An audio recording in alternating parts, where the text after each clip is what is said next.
Hello everyone, Jimmy Grant here. Today we're going to talk about Musette guitar and what Django originally played when he started playing with Musette music. It's a waltz, everything's in 3/4. It's typically played with accordion, 1 or 2 guitars, bass, and sometimes there'll be violin or vibraphones or clarinet. It depends on the ensemble. Anyways, we're just going to focus on one part of the song, Indifference. We're going to go over the A section. I want to show you some moving bass lines. I'm going to break it all down for you into a simpler form and show you some things you can use. This is an old style. It's not a newer style. You may, whoever you're playing with or jamming with, you may want to check in with them, see if this is okay for them. Some people like it, some don't. There's different styles of Musette rhythm, a few different styles that some are more common, some are not. This is the old style, so I'm going to show you that today. Anyways, I'm going to play it for you and then I'm going to slow it down. So here it is, Indifference, the A section.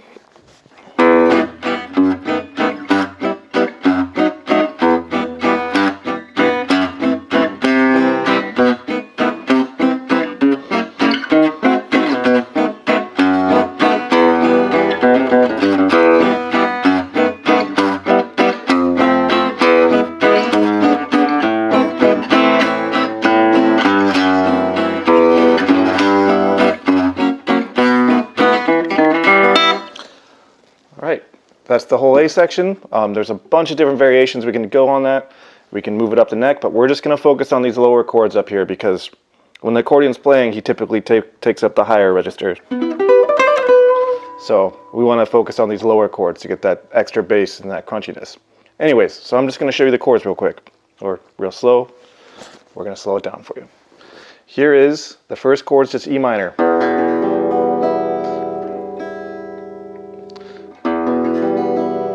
There it is, just a basic E minor chord, like a cowboy chord. And then we're going to move the bass line to F sharp, the 2nd fret.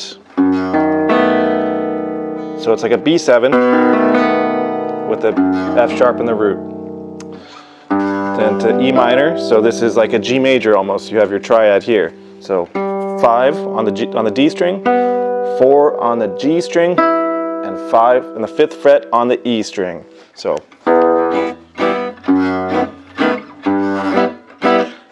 we're back at B7, but we're going to voice it different this time. So this time, still F sharp in the root, but we're going to do this voicing. So it's kind of like the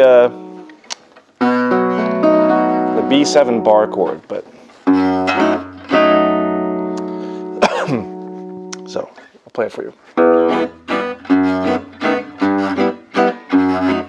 We're back at the E minor there. So this time we voiced that G. We're not doing this voicing again. You could. It's not that important, but it makes it. It's an easier transition to this next chord I'm going to play for you, which is an F sharp half diminished, which is also A minor 6. It's the same notes. So we'll play that part now.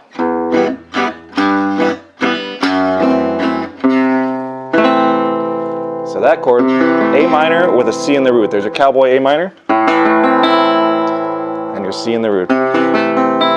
So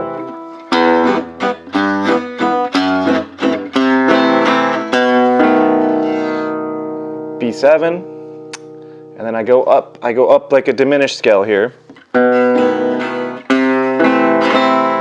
Here's an out chord. So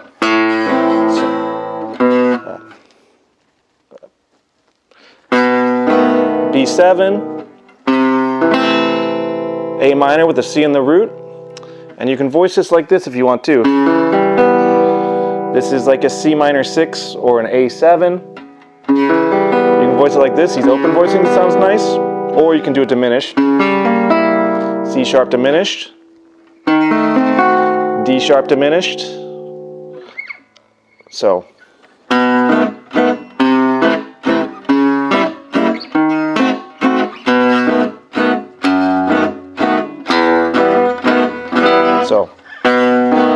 B7, I'm playing it again for you. A minor with a C in the root, C sharp, C sharp minor 6, or if you want to do diminish, either one works. To D sharp diminish, back to B7.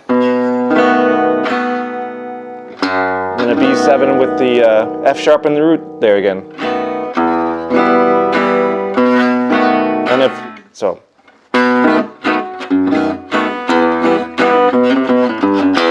There's that classic line there. You'll hear that a lot on a lot of the old Musette recordings. It often creates a nice little, you know, nice little harmonies with the melody a lot of times, but.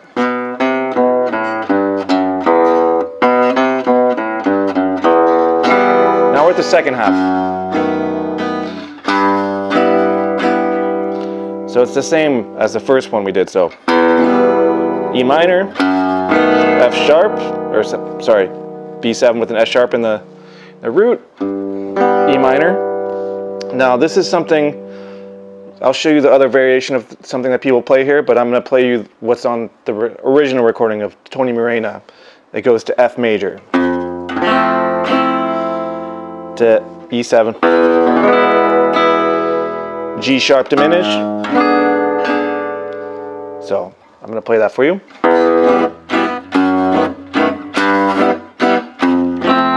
E7, G sharp diminish, A minor. And then here's, so, A minor, E7, or A minor, E7, or E major, A minor, so.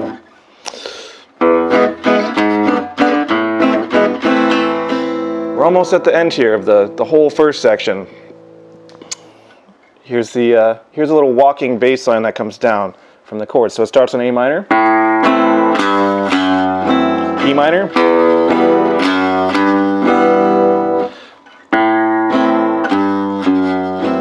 so A minor, G, so it's like an A minor 7 to F sharp half diminished, or A minor 6, whatever you want to call it, then back to E minor, F sharp, and now the final turnaround is, I like to voice this chord very specifically because I like the way it sounds, F sharp. I don't put that note in there, so just your F sharp major triad.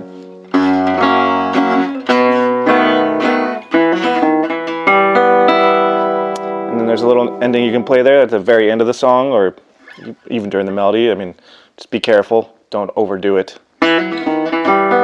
Or you can play.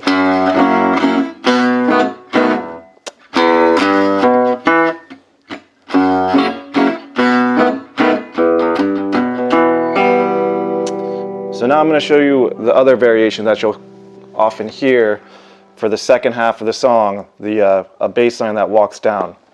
It's so I'm going to play it from the top. No, sorry.